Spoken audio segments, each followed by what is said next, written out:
Namaste and welcome back. In my previous video on the fundamentals of yoga asana class, we had discussed a few important elements, including safety, including conscious deep breathing, and the fact that it should be done in a safe manner and not making it competitive. Today's session will discuss a bit more further to finish off the fundamentals of a good yoga asana class.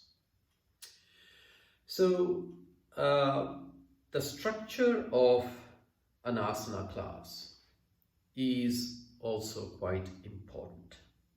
So most of the classes would run between 60 to 90 minutes.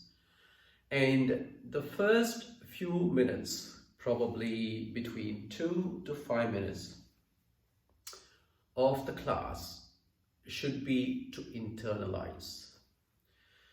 So your yogis or students or participants in the class would have come from the external world.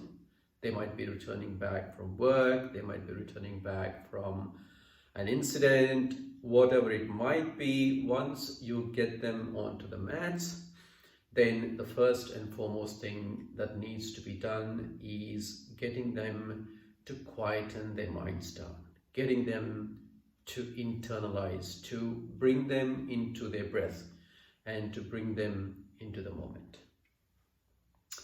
Then the second part of the class would consist of gentle warm-up. So before you enter the main part where you're doing some deep asanas, you really want to make sure that your students are warmed up. So you might do some cat-cows, you might do some wrist work, some ankles, some gentle neck stretches, and so on and so forth, and some lifting the arms, so that the whole body slowly gets warmed up and the muscles get relaxed. And then you would go to the main part of the asanas, where you might gradually progress to some difficult asanas, and after you've done those hard, difficult asanas, then you might gradually, slowly come back onto the floor, and then gradually come into some inversions, and then slowly get them back into some simple asanas again to finish the main asana practice.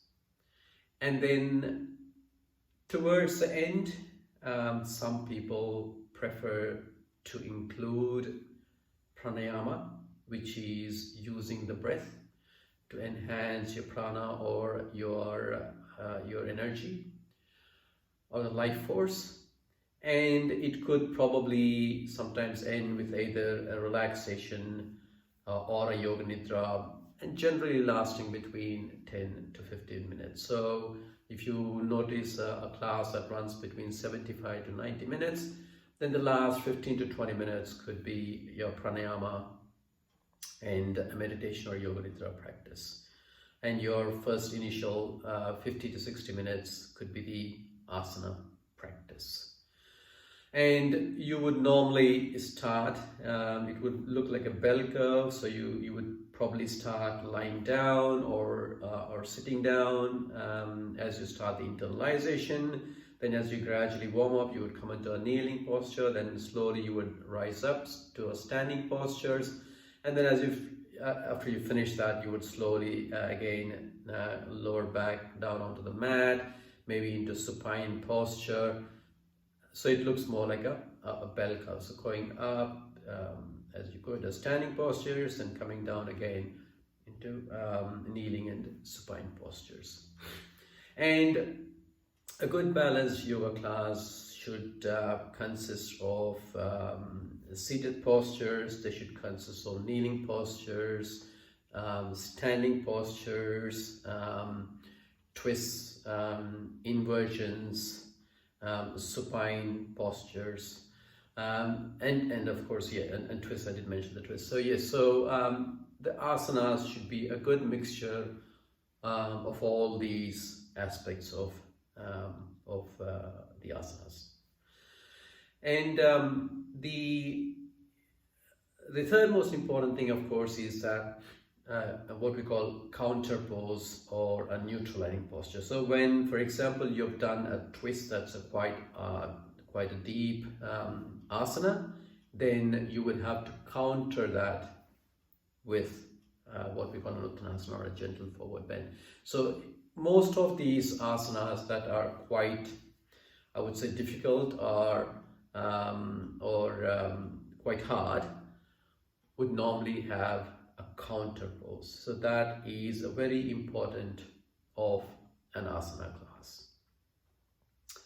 And then, of course, there is alignment, and this forms part of the safety aspect of the asana class, where every posture has to be done correctly with good alignment, so you avoid injury. A simple example of good alignment is making sure that when, for example, you come into what we call the Virabhadrasana or the warrior pose, and your knee is bent, it should directly come over the ankle. So there should be no tendency for the knee to collapse in or collapse out. Stuff like that. So, for example, the other one is, let's say you're coming into tree pose, which is called the Vrikshasana, then you want the students to make sure that when they come into that balancing posture, they actually place the foot either on the calf or inside the thigh, but never on the knee. And there are, of course, seasoned yoga teachers or teachers who have gone through the right training would know all these aspects of alignment to make sure that the asana class is first and foremost safe, and the students should actually enjoy a class. So a yoga class should be structured in such a way that at the end of the class or throughout the whole class, the student is actually enjoying. He is breathing deeply, he's getting that relaxation, he's getting that stretch, but at any time he should not feel that he's being pushed or he's in pain or he is in discomfort. So along with part 1 and along with part 2, then these form the fundamentals of a good yoga asana class. Thanks for watching this video. If you would like to get notice of further videos, then please hit the subscribe button on the right bottom corner. Till I see you next time, namaste and thank you.